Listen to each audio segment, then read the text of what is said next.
Alors comme vous pouvez le voir, ma technique peu académique, c'est pas mon métier d'être lagueur, donc si vous voulez me suivre, je vais vous montrer mon vrai métier.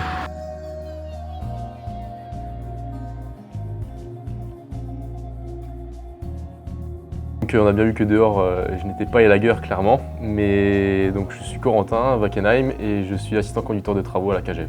Mon métier consiste donc après, une fois que le dossier au bureau d'études a été validé, accepté, donc nous on récupère le dossier pour le mettre en phase chantier. Donc différentes étapes arrivent, de la préparation du chantier qui passe par préparation de tout ce qui est procédure administrative pour le marché public, les commandes à passer auprès des fournisseurs, les plannings pour les équipes, pour les chantiers. Et donc on accompagne toutes ces étapes, toutes ces phases de chantier jusqu'à la fermeture du dossier, la fermeture du chantier.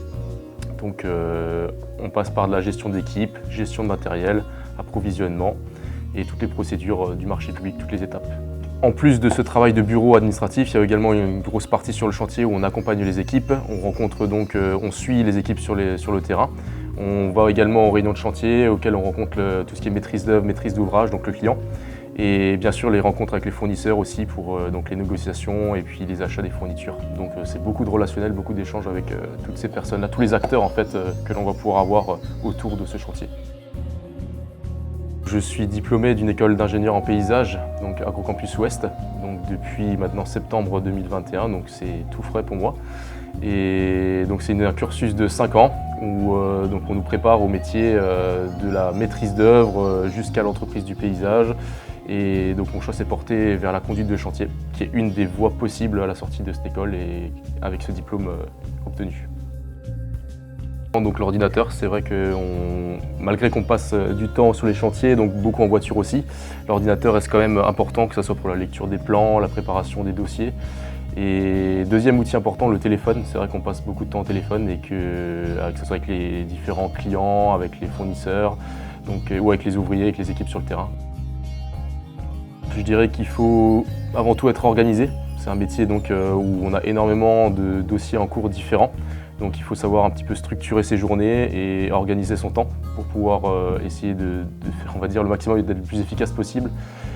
Haute qualité, c'est également des qualités relationnelles puisqu'on a, comme je disais avant, beaucoup d'échanges avec les équipes qu'on doit manager et également avec les clients, nos fournisseurs. Donc c'est beaucoup de communication également dans ce métier-là.